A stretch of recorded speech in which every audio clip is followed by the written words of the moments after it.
এই first time আমরা আমাদের গাড়িটা নিয়ে রেলিতে বের হয়েছিলাম। অন্যরকম একটা এক্সপেরিয়েন্স ছিল। হিরো বাংলাদেশের পক্ষ থেকে হিরো এক্সট্রিম গাড়িটা নিয়ে অনুষ্ঠানের আয়োজন করা হয়েছিল। আর লাঞ্চে ছিল আনলিমিটেড কাচ্চি, সাথে বোরহানি আর ফিরনি তো ছিলই। হ্যালো এভরিওয়ান, আসসালামু আলাইকুম। কি অবস্থা সবার? কেমন আছো তোমরা? ওয়েলকাম ব্যাক টু জান্নাতি কিচেন ব্লগ।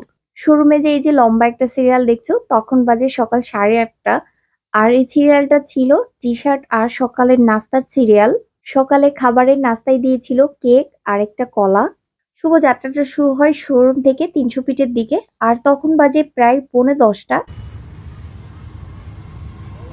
ভলেন্টিয়ার গুলো ছিল অনেক কেয়ারিং কেয়ারফুল, সবাইকে কিন্তু সেফলি জায়গা মতো পৌঁছে দিয়েছে।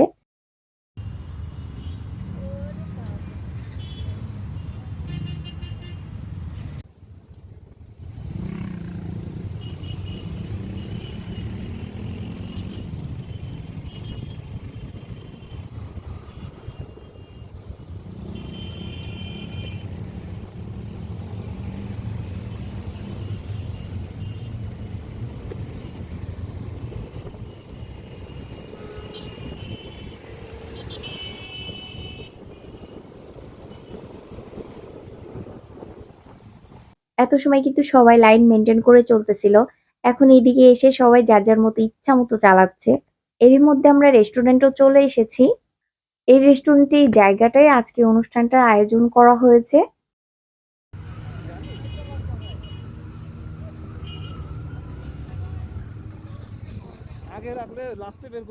আমরা অনেক তাড়াতাড়ি চলে এসেছি, তখন বাজে 11:30।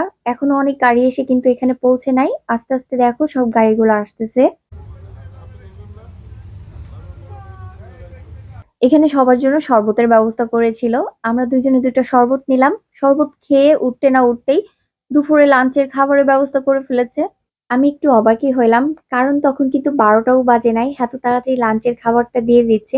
আমি ভেবেছিলাম যে এক্সট্রিম গাড়িটা নিয়ে সবার সঙ্গে আলোচনা করবে, কিছু বক্তব্য দিবে, সবাইকে নিয়ে কিছু একটা লটারি করবে, তারপরে দিন খাবার দিবে। এত তাড়াতাড়ি যে খাবারটা দিয়ে দিবে সেটা ভাবি নাই। যাই হোক, খাবারে ছিল আনলিমিটেড কাচ্চি ভাইয়ের কাচ্চি বিরিয়ানি। আচ্ছা, একটা কথা তো তোমাদেরকে বলাই হয়নি, সেটা হলো আজকের যে প্রোগ্রামটা, এই প্রোগ্রামটা কিন্তু আমার আসার কথা ছিল না। তোমাদের ভাইয়ের একাই আসার কথা ছিল। সে কিন্তু সকালে বাসা থেকে রেডি হয়ে শোরুমে চলে আসছিল।